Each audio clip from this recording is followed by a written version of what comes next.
Mostly जब अपने personal brand की स्टोरी लिखने का टाइम आता है तो लोग बड़ी ड्रामेटिक किस्म की बिफोर एंड आफ्टर स्टोरी लिखते हैं। लोगों को लगता है जैसे एक ट्रॉमा ज़रूर होना चाहिए। मैं बहुत गरीब था, मेरे पास कुछ नहीं था बचा, ये बिज़नेस शुरू करने के मैंने अपनी मामा का सारा ज़ेवर बेच दिया। That sort of before and after stories. But इस तरह की जो स्टोरीज़ होती हैं वो आपकी ब्रांड स्टोरी नहीं होती, वो आपका ब्रांड नैरेटिव नहीं होता।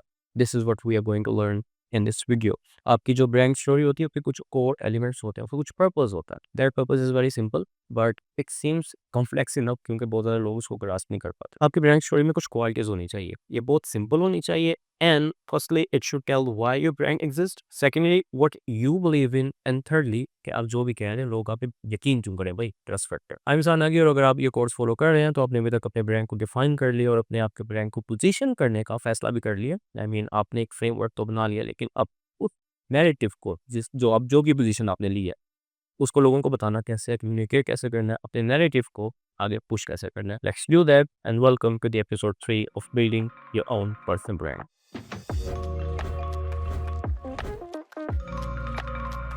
लास्ट वीडियो में हमने बात की थी कि how to clearly form your brand positioning. अब जो भी पोजीशन आपने इख्तियार की है इस वीडियो में हम बात करेंगे कि उसको आपने अपने ऑडियंस के साथ कम्युनिकेट कैसे करना है। बिकॉज नो वन थिंग, अगर आपकी जो कंपनी है, आपकी जो भी स्टोरी है, आपका जो नैरेटिव है वो बुलेट्स के फॉर्म में लोगों को नजर आता है तो उसमें ब्रोशर में तो कोई फर्क नहीं ना, तो लोग आपको याद नहीं रखेंगे। People always remember stories and people always remember the why, the meaning behind your brand. तो लेट्स क्रिएट अ फ्रेमवर्क, एक छोटा सा फार्मूला बनाते हैं जिसकी मदद से आप इजीली अपने ब्रांड की स्टोरी को बहुत सिंपल वे के अंदर लिख सकें। After working in this industry for the last 10 years I would say कि आपकी ब्रांड स्टोरी का जो फ्रेमवर्क है उसके 3 कोर कंपोनेंट्स होते हैं। First is why of your brand, second is the truth of your brand, basically what you believe in, thirdly is the proof of you are what you say you are, and simply that is it. अगर आप ये 3 चीज़ों को आसानी के साथ communicate कर पाएँ अपने ऑडियंस के साथ, congratulations, you have your brand story sorted out. Let's talk about the first part, the why behind your brand. ये व्हाई बहुत ज़्यादा ज़रूरी होती है। आई मीन यही आपके ऑडियंस को बताता है कि आपका ब्रांड एग्जिस्ट क्यों करता है। और मैंने अपने सब कॉन्टिनेंट की मार्केट में देखा है कि फॉर वन रीज़न और अदर, पता नहीं क्यों भाई,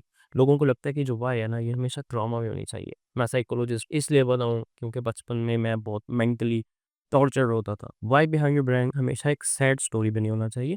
it could be the thing you have noticed, I mean कोई मार्केट गैप आपने देखा है या कोई चीज़ आपको इरिटेट किया है and you decided to fix that, कोई फ्रस्ट्रेशन जिसको आप इग्नोर नहीं कर सकते, कोई अपॉर्चुनिटी आपको अपने तौर पे नज़ूल हुई है या नज़र आई है and you have decided to work on that. इन सब में से कोई भी एक बात या ये सब मिलके आपके व्हाई को डिफाइन करती है। आई मीन कोई भी चीज़ है, लेट्स से कि आपकी कोई फ्रस्ट्रेशन है तो you have to ask yourself कि इस पर्टिकुलर थिंग के अंदर मैं क्या चीज़ चेंज करूँ कि मेरी फ्रस्ट्रेशन दूर हो जाए, right? For example I work in the marketing and branding industry, तो मैंने जो चीज़ नोट की है, जो मेरे लिए एक फ्रस्ट्रेशन है कि लोग जब अपना पर्सनल ब्रांड बिल्ड करते हैं तो लोग वायरलिटी और एल्गोरिथम्स और ट्रेंड्स को चेज़ करते हैं जिसकी वजह से वो वायरल हो जाते हैं। लेट्स से बाज़ औक़ात मैंने ऐसे केसेस भी देखे हैं जिसके अंदर आपके व्यूज़ मिलियंस तक भी चले गए, but then people forget you. आपका नाम ना उनको याद रहता है और ना ही आप कोई लॉन्ग टर्म ट्रस्ट डेवलप कर सकते हैं। So this is why behind my brand and me working with personal brands. ये एक फ्रस्ट्रेशन है जो मैंने देखी and I have decided to capitalise on it. So आपकी फ्रस्ट्रेशन कुछ भी हो सकती है। लेट्स से कि आप मेटा एडवर्टाइजमेंट में हैं और आपने हमारी मार्केट में देखा है कि लोग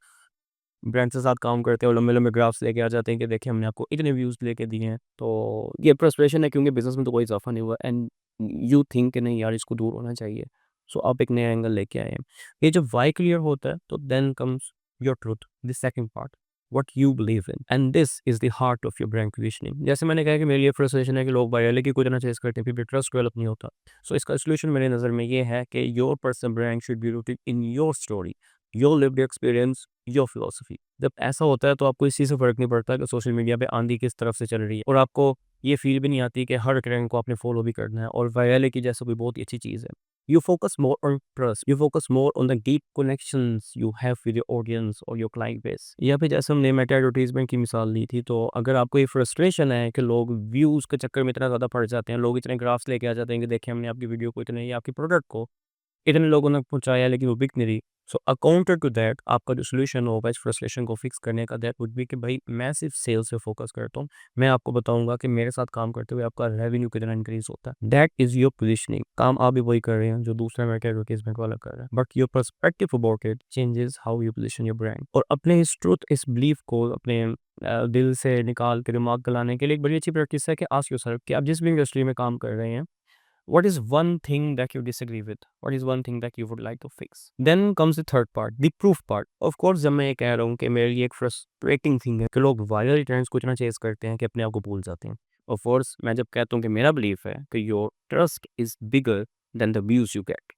So आपके connections हैं वो deep होने चाहिए. But then why should you trust me? As a business owner, of course, 1 million views on a video looks very appealing. तो आपको मेरी बात भी सुननी चाहिए. इस गैप को फिल करा थर्ड पार्ट, योर प्रूफ्स. ये केस स्टडीज भी हो सकती हैं, ये प्रीवियस एक्सपीरियंस से जो भी रिजल्ट्स हासिल हुए हैं वो भी हो सकते हैं, ये टेस्टिमोनियल्स हो सकते हैं. बिकॉज ऑफ कोर्स आपका जो पर्सन ब्रांड है, it's not about what you से, it's more about what you show, what you repeatedly show and consistently hammer. And यहाँ पे अगर आपको सेम ये क्वेश्चन है कि I am starting the new और मेरे पास उतना एक्सपीरियंस नहीं है, मैं तो अपने 10 साल के एक्सपीरियंस के बेस पे क्रेडिबिलिटी के सिग्नल्स दे सकता हूँ. मैं अपने फाइवर पे 1300 ऑर्डर्स कंप्लीट कर चुका हूँ. इनफैक्ट मैं फाइवर बंद भी कर चुका हूँ, उस पर ध्यान भी नहीं दे रहा. But I have a long list of things जिसके जरिए मैं अपने क्लाइंट्स को कुछ ना कुछ शो कर सकता हूँ. तो what you should you do जो आप अभी स्टार्ट हुए हैं.